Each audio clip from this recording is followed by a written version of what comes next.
ऐसा कोई सगा नहीं जिसको केजरीवाल ने ठगा नहीं। आम आदमी पार्टी बनाई, उन सबको ठगा, अन्ना हजारे को ठगा। इस महाठग की गाथा बहुत बड़ी। 140 रुपए की पैंट, 3 रुपए का पेन, 40 रुपए की चप्पल, हवाई चप्पल पहन करके सड़क पर नजर आता है। लेकिन घर में जब बैठता है तो जिस कम्बोर्ड पर बैठता है वो भी 2 करोड़ रुपए की लागत, जिस पलंग पर सोता है वो 18 करोड़ की लागत का है। SC/ST के नाम पर अरविंद केजरीवाल ने अपने चहेते अपने लोगों को बांट दिए, जो कि SC/ST है ही नहीं। दिन में जिन गरीबों को ठग करके, जिनकी इच्छाओं पर, आशाओं पर, उनके अरमानों पर कुचल करके उनको करोड़ों रुपए के बेड पर कैसे सो जाते हैं साहब। ये जो कहता है वो तो है ही नहीं ना। मैंने कहा ना, जस उलट है। अरविंद केजरीवाल से भ्रष्ट व्यक्ति भारतीय राजनीति में दूसरा कोई है ही नहीं। नमस्कार, कैपिटल टीवी में आपका स्वागत है। दिल्ली में चुनाव की घोषणा हुई नहीं है, लेकिन अरविंद केजरीवाल ने कैंपेन शुरू कर दिया है। आज कैपिटल टीवी पे हमारे एक ऐसे मेहमान हैं जिनके बारे में आप कह सकते हैं कि वो केजरीवाल के दुश्मन नंबर 1। क्यों? क्योंकि केजरीवाल किसी शख्स के खिलाफ अगर धरना प्रदर्शन कभी किसी के लिए किया हो तो वो नवीन कुमार जिंदल साहब है। आपका बहुत बहुत स्वागत है। एक बात और मैं आपको बता दूं, कट्टर हिंदूवादी तो हैं ही, सच बोलने की सजा भी मिली है इन्हें। तमाम चीजों के ऊपर बातचीत आज करेंगे, लेकिन जो अभी सबसे बड़ा मसला चल रहा है कि ये आर्टिफिशियल इंटेलिजेंस का इस्तेमाल करके ये आर्टिफिशियल लीडर जिस तरीके से अंबेडकर का मसला उठा रहे हैं, वहीं से शुरुआत करते हैं। ये प्रपंच करने में माहिर हैं। धन्यवाद डॉक्टर मनीष। पहली बात तो ये कि केजरीवाल का एक नाम मैंने दिया था, आज सारी दुनिया उसको उसी नाम से जानती है, महाठग। केजरीवाल महाठग इसलिए है, इसने किसी को नहीं छोड़ा, माँ को नहीं छोड़ा, पिता को नहीं छोड़ा, बहन को नहीं छोड़ा, बेटी को नहीं छोड़ा, भाई को नहीं छोड़ा, गरीब को नहीं छोड़ा, अमीर को नहीं छोड़ा, सबको ठगा। ऐसा कोई सगा नहीं जिसको केजरीवाल ने ठगा नहीं। जिसने आम आदमी पार्टी बनाई, उन सबको ठगा, अन्ना हजारे को ठगा। इस महाठग की गाथा बहुत बड़ी है। जो इसका चेहरा दिखता है उससे ये बिल्कुल उलट है। सड़कों पे आप देखेंगे, आएगा 110 रुपए की शर्ट, 140 रुपए की पैंट, 3 रुपए का पेन, 40 रुपए की चप्पल, हवाई चप्पल पहन करके सड़क पर नजर आता है। लेकिन घर में जब बैठता है तो जिस कम्बोर्ड पर बैठता है वो भी 2 करोड़ रुपए की लागत का है। जिस पलंग पर सोता है वो 18 करोड़ की लागत का है। जिन होटलों में सरकारी पैसे से, गरीबों के टैक्स के पैसे से, जिन 5 स्टार होटल में रहता है, उसका कमरा आप चौंक जाएंगे। मैंने तो दिखाया है आप सबको, आपने भी दिखाया, आपके ही दिए गए वीडियो को हमने दिखाया था तो कि गोवा में किस तरह की लग्जरी, पूरे देश भर में कहीं चला जाए, महाराजा स्वीट और महारानी sweet, president sweet, 12-12 lakh, 5-5 lakh रुपए पर डे का कमरे में रहता है। लेकिन एक बात बताइए, अभी ये जो दलित प्रेम, अब जो दलित प्रेम की आपने बात करी, मैं उसी स्थिति में आ रहा हूं कि कितना बड़ा महाठग है ये। इसने सबको ठगा। हर एक राज्य के अंदर SC/ST कमीशन है। हाँ, दिल्ली में भी है। राइट। मैं आज आपके इस कैपिटल टीवी के माध्यम से आज ही इस बात को मैं उजागर कर रहा हूं, अभी कर रहा हूं, इससे पहले कभी तक नहीं किया मैंने, कि SC/ST कमीशन के अंदर दिल्ली की सरकार का करोड़ों रुपया छात्रवृत्ति के नाम पर और SC/ST के लोगों के कल्याण के नाम पर, विदाउट इंटरेस्ट लोन लेने के नाम पर इसने सरकार से बांटा। मैं आपको दावा करता हूं, आप अपने किसी भी संस्था से जांच करा लें, दिल्ली के उपराज्यपाल महोदय जांच कराएं, दिल्ली की सरकार जांच कराए, दिल्ली केंद्र की सरकार चाहे CBI से जांच करा ले, तो 90% वो लोग हैं जो SC/ST है ही नहीं। क्या बात कर रहे हैं आप? SC/ST नहीं है साहब।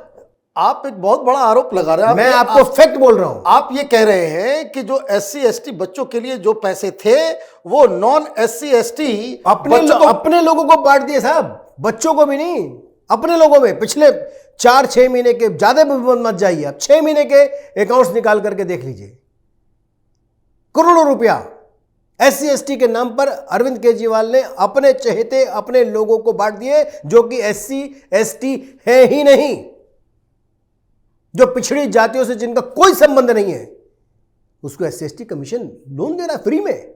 और ये अम्बेडकर की तस्वीर, नाम अम्बेडकर की, बात संविधान की, और पाप ठगों वाले, महाठग साहब।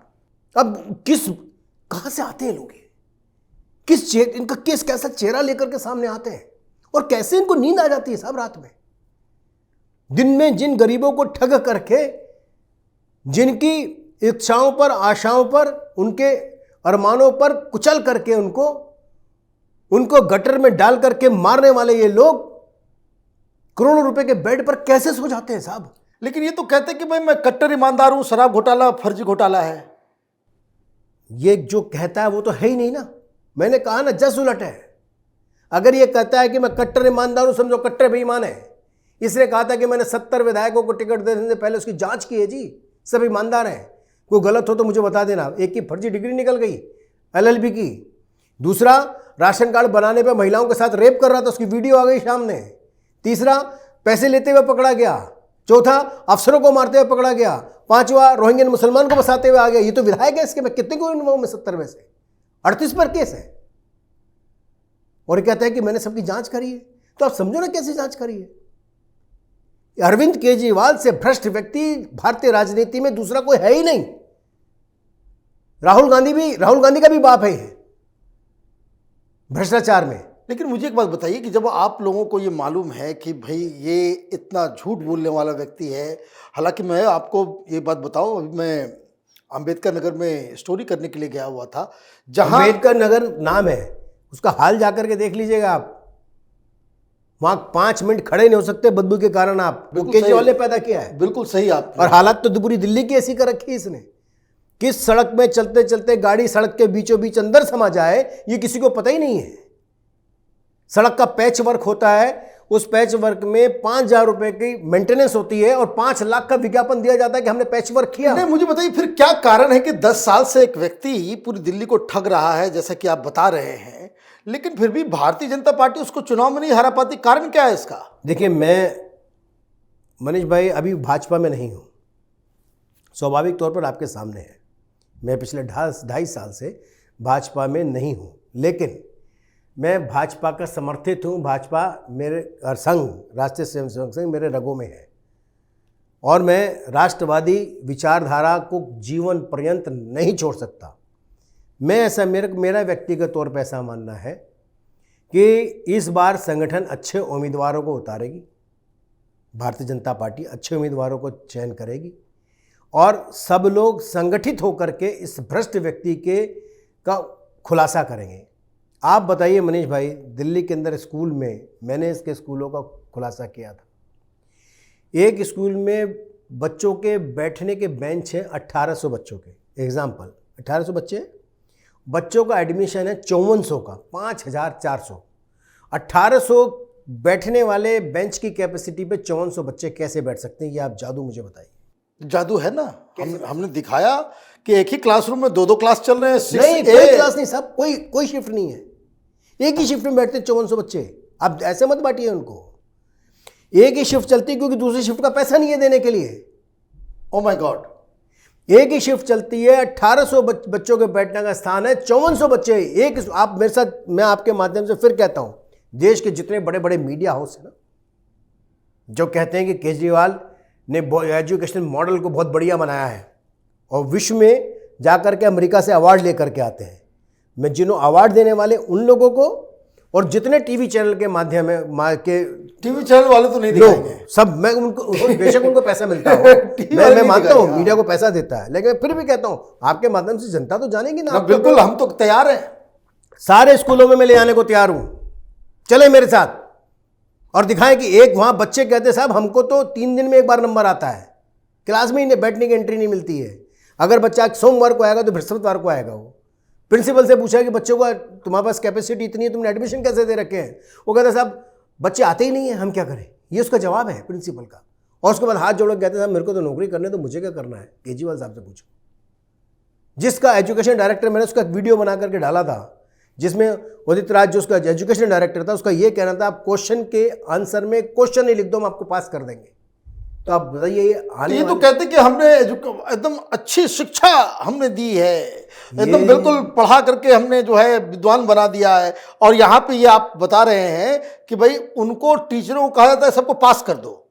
अगर मैं गलत बोलूँ ना और केजरीवाल वाकई में एक पिता की संतान है तो मेरे को खिलाफ मुकदमा करे और मेरे से लड़े अदालत में कि मैं झूठ बोल रहा हूँ। अगर मैं झूठ बोल रहा हूँ तो बच्चे 12 साल के अंदर जब पढ़ करके निकलेंगे ना स्कूलों से, उसमें 10% बच्चे एजुकेट होंगे, बाकी सब वो होंगे जो बेरोजगार होंगे। और बेरोजगारी के अंदर कोई आतंकवाद में जाएगा, कोई इंसर्जेंसी में जाएगा, कोई चोरी चकारी में जाएगा, कोई ठग बनेगा, कोई मार ठग बनेगा। कैसी आप एजुकेशन दे करके बच्चों को पैदा कर रहे हैं। दिल्ली के अंदर का भला होगा तो मुश्किल से जो प्राइवेट स्कूलों में बच्चे पढ़ रहे हैं उसमें से परसेंटेज होगी जो निकल करके अच्छे जाएंगे। और अभी क्यों दूर क्यों जाते हो आप? पिछले इसी 2024 में बैठे हैं हम। इस सेमेस्टर के 9th के 11th के आप रिजल्ट निकालिए, 10th के रिजल्ट निकालिए। 9th क्लास में 80% ऐसे बच्चे जिनको आगे भेजा नहीं जा रहा क्योंकि पास ही नहीं हो सकते। और कितने ड्रॉप आउट हो गए, कितने फेल हो गए, परसेंटेज है आपके पास? जितने टीवी चैनल वाले दिन रात इसका एजुकेशन मॉडल की ढपली बजाते हैं वो एक बार परसेंटेज निकाल करके दिखाएं। दिल्ली में आज भी सरकारी स्कूलों में 60% बच्चे पास नहीं हो रहे साहब, रिजल्ट खराब है। और क्या ने बहुत अच्छा मॉडल बना दिया। देखिए एक बात तो है कि वो हर दावे इसके जो है जमीन के ऊपर वो सच साबित नहीं होते। लेकिन एक बात बताइए, अभी एक बड़ा मुद्दा चल रहा है बांग्लादेशी और रोहिंग्या को लेकर के। ये आम आदमी पार्टी के ऊपर यह आरोप लगता है कि केजरीवाल की सरकार ने दिल्ली के अंदर रोहिंग्याज को, बांग्लादेशियों को सेटल करवाया, उसको जो है यहाँ पर स्थापित किया। कितनी सच्चाई है इसमें? एक कबाड़ी 2-2 रुपए का कबाड़ खरीदता है। उस कबाड़ी ने मोब को इकट्ठा किया और रामनवमी पर निकलने वाले जुलूस पर हमला कर दिया। मेरी बात को बड़े ध्यान से सुनना मनीष भाई। ठीक है। एक कबाड़ी 2-2 रुपए का कबाड़ खरीदता है, उसने 500-700 लोगों को इकट्ठा कर लिया और उस कबाड़ी ने राम नवमी के जुलूस पर हमला कर दिया, लोगों को घायल कर दिया, सनातनियों पर हमला कर दिया, उनको घायल कर दिया। उनमें से लोगों को ऐसा ब्रूटल मारा जो मरते मरते मृतशैया पर पहुंच गए। जब उस कबाड़ी को दिल्ली की पुलिस अरेस्ट करती है और उसके यहां पर अवैध निर्माण को तोड़ने के लिए बुलडोजर लेकर जाती है, उस कबाड़ी के पक्ष में 24 घंटे में रातों रात शाम को 6 बजे उसे गिरफ्तार किया और सुबह 8 बजे दिल्ली के देश के 7 नामी ग्रामी वकील, जिनकी फीस आप अपना मकान बेच दोगे तब भी नहीं दे सकते। मैं अपना मकान बेच दूं तब भी उससे अपॉइंटमेंट मिलने में मुझे 1 महीना लग जाएगा। ऐसे चाहे अभिषेक मनु सिंघवी हो, कपिल सिब्बल हो, ऐसे में अब 7 नाम बड़े बड़े वकील, ऐसे वकील जो करोड़ों रुपए जिनकी फीस है, वो सुबह 7 बजे सुप्रीम कोर्ट में खड़े थे। नेटवर्क समझ नहीं आ रहा आपको? 2 रुपए का कबाड़ी जिसकी औकात कुछ नहीं है और उसके पक्ष में किसी लोअर कोर्ट में नहीं, नेक्स्ट डे सुनवाई होती है सीधा सुप्रीम कोर्ट में, और सुप्रीम कोर्ट सुन भी लेता है। सुप्रीम कोर्ट के 7 बड़े वकील, कानून मंत्री रहे हो, जो देश के मंत्री रहे, वो खड़े उसके पक्ष में भाषण दे रहे हैं, उसके जिरह कर रहे हैं उसके लिए। और उसके लिए नियम आ जाता है कि कोई बुलडोजर नहीं चलेगा, चाहे वैध निर्माण हो चाहे कुछ हो। आप समझो ये नेक्सस क्या है, ये नेक्सस क्या है? इन मुसलमानों को पल्लवित पुष्पित करने वाला कौन व्यक्ति है? इन बांग्लादेशी और रोहिंग्या को, मुसलमानों को पुष्पित पल्लवित करने वाला और कोई नहीं, अरविंद केजरीवाल, राहुल गांधी, अखिलेश यादव, ये सोच के लोग हैं। ममता बनर्जी और लालू यादव के लोग, ये वो लोग हैं जिन्होंने ऐसे लोगों को संरक्षण दे करके भारत के अंदर नासूर के तौर पर पैदा कर। अब मुझे एक बात बताइए कि भाई उस मामले में भी तो साफ साफ नजर आया कि अमानतुल्लाह का हाथ, या फिर वो जो दंगे इस दिल्ली के अंदर हुए, ये सब तो आम आदमी पार्टी के लोग ही थे। आम आदमी पार्टी का पार्षद ताहिर हुसैन, जिसको आम आदमी पार्टी ने अपने दल से निकाला नहीं, वो आईबी के एक ऑफिसर अंकित शर्मा के 36 टुकड़े करता है, 36 पीसेस। जिंदा आदमी का आईबी के ऑफिसर अंकित शर्मा, जो भाई भाई भाई नारा भाईचारा भाईचारा भाईचारा करते हैं उसको चारे की तरफ काट देता है। और दुनिया जहां में उनकी वीडियो वायरल होती है, छत से किस प्रकार से पेट्रोल पंप के गोले बना बना करके फेंके गए, पुलिस वालों पर हमला किया गया, वो भी तब जब अमेरिका का राष्ट्रपति डोनाल्ड ट्रंप भारत के अंदर मौजूद, दिल्ली के अंदर मौजूद। और उस आदमी को जब आम आदमी पार्टी वाले को लगा कि दिल्ली में चुनाव है और वो टिकट देंगे तो दिक्कत होगी, तो ओवैसी की पार्टी से टिकट दिला दिया। ये सारे चोर चोर मुसेरे भाई एक ही है, चाहे अरविंद केजरीवाल हो, चाहे राहुल गांधी हो, चाहे असदुद्दीन ओवैसी हो, अखिलेश यादव, ममता बनर्जी, सब एक ही है। ये संगठित गुंडों का गिरोह है जी, जो देश को दीमक की तरह खा रहे हैं। एक बात बताइए कि ये तो अपने आप को बताते हैं, बीच बीच में इनको दौरा चढ़ता है, कहते हैं कि हम कृष्ण भगवान के अवतार हैं, तो कभी हनुमान जी के भक्त हैं। ये डुअलिटी क्यों फिर इस तरह का बर्ताव उनका होता है? देखिए, महादेव या नारायण, उनकी सदा पूजा पाठ तो असुरों ने भी करी है, ये नहीं करी क्या? महिषासुर हो, कालनेमी हो, चंद्रचूड़ हो, इन सब ने भी तो भगवान से वरदान लिए हैं ना। रावण क्यों ना हो? रावण भी क्यों ना हो, सबने वरदान लिए हैं ना। इसका मतलब कि वो दानव से देवता हो गए? अरे दानव है जी ये किसके अवतार होंगे? किसके अवतार होंगे? ये अवतार है असुरों के, ये अवतार है भैरूपियों के, ये अवतार है ठगों के, ये अवतार है डकैतों के, ये अवतार है हत्यारों के, ये अवतार है लोगों के इमोशन से, उनकी भावनाओं से खेलने के, उनको कुचलने के। ये अवतार है माँ बेटे के संबंधों को खत्म करने के, ये अवतार है बहन बेटी के संबंधों को खत्म करने के लिए।